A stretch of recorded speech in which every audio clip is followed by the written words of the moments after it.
now is the economists are starting to try and measure happiness because they believe it's important. And what they came up with is the single most important thing in happiness with the economist is relationships again. Even by looking at some of these statistics, we're starting to see that as our corporations get bigger, as our cities get bigger, as the growth gets bigger, there is actually an effect on the morale and happiness of people within those corporations. So it's no good just chasing the dollar if we end up losing the people that make up some of our assets. How can you as a leader make sure that if people work in a group of 10,000 people, how can they feel a sense of identity? Because once you split 150 over 150, it's going to be tough for you. So here I am designing this creativity seminar. We've got the whole thing mapped out for a day. I've got the entire keynote talk mapped out. And the only thing I'm missing is the creative opening. And if ever there was a time to give a creative opening, it should be in a creativity seminar, yeah?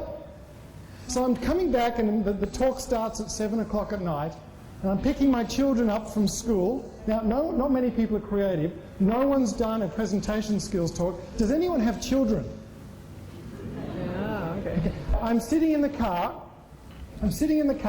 and I'm thinking, creative opening. I need to have a creative opening. I've got to give a creative opening.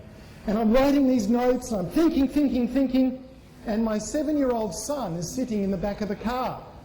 And as usual from school, he's eating a nice, what is this, Carol? That is a rice cake. A nice, healthy rice cake.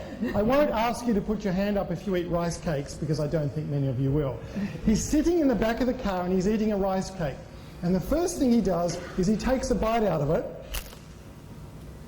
Sorry, I haven't had lunch. So just forgive me for that. And he holds the rice cake up, and he says, "Look, Dad, a mountain." Now, what am I doing? I'm too busy trying to think of an opening for my creative opening. And so I turn around and I go, "Not now, son, I'm trying to be creative." Some of you are laughing because you get the joke. He takes another bite out of it, and he says, "Look, Dad, a face." And I turn around again, I say, "Yes, darling, that's really, really nice. Look, can you just not bother me for about 5 minutes because I'm trying to be creative?" And he takes another bite out of it, and he says, It's like a gun. "A gun, all right." I do that in Singapore. "Oh, look, Dad, a gun." I go, No, stop it, I'm trying to be creative. And then all of a sudden it hits me. Here was I as an adult, trying to be creative, trying to think of a creative opening. And what's happening right in the back of the car? What's happening?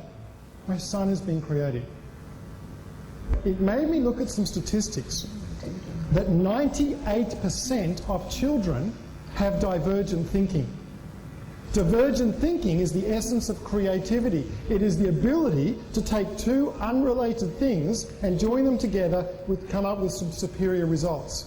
98% of our children. Do you want to know how many adults have creative thinking or divergent thinking? 2%. Now I have a question, and please put your hand up for this one. Who went to school? Okay, you finally understand my Australian accent. That's great. Who remembers in primary school or kindergarten, who was creative in kindergarten? Who loved to be creative and paint and draw? And if I asked you in kindergarten if you were creative, would you put your hand up? Okay, let's get to year 12. You made it to year 12, didn't you? Okay, you get to year 12. I ask you to put your hand up and you're creative? So here's a question. What is the purpose of school? Isn't it to educate us? Isn't it to bring out the creativity in us so we can go on to be successful adults? And yet somewhere in that 12-year process, and then some of us are stupid enough to go into university, which just completely kills it, and then we go into the corporate world and that's it, it's gone. Somewhere through that 12-year process, we stop giving creative answers and we start conforming to the system, giving correct answers. And I was interested to watch this process with my children, and I'm waiting for that day, and it'll all happen to your kids as well, when they go from waking up saying, "I can't wait to get to school. I love going to school. I love my teacher. I love my class. To, do we have to go to school today, Dad? Have you seen that in your children yet? Okay, this happened when my oldest daughter was 10 years old. She was in 6th grade. Her 5th grade classroom was just a wash of colour, paints, pictures. You could hardly walk through it without being hit by some artwork. And when she moved into 6th grade, all the kids were in rows and there was nothing on the wall. And my child, give and take about 1 week, she came back and she said, "That's it, I hate school, I'm finishing." We said, "Well, you can't do that, darling, but let's talk about it." So we went to the teacher, and very discreetly as Australians, which is almost impossible, we said to the teacher, "What's happened? Our daughter's really, really creative, and look at the classroom. What have you done to them?" Now, we weren't that rude, but I would have liked to have been. And you know what she said to me?